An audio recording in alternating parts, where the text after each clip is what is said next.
Frère Maxime, yo la paix bon Dieu avec nous. Jodi à nous parlerons ensemble avec les 10 plaies d'Égypte.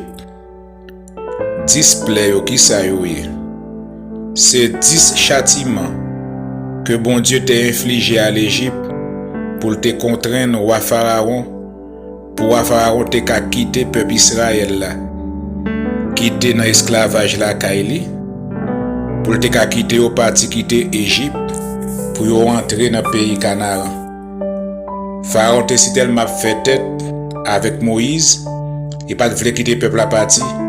Bon Dieu t'a infligé 10 plaies, 10 châtiments à l'Égypte pour Pharaon te quitter peuple à aller. N'a pas le ensemble avec et n'a toujours une référence si nous avons besoin qu'on ait côté n'a besoin de référence. Amen.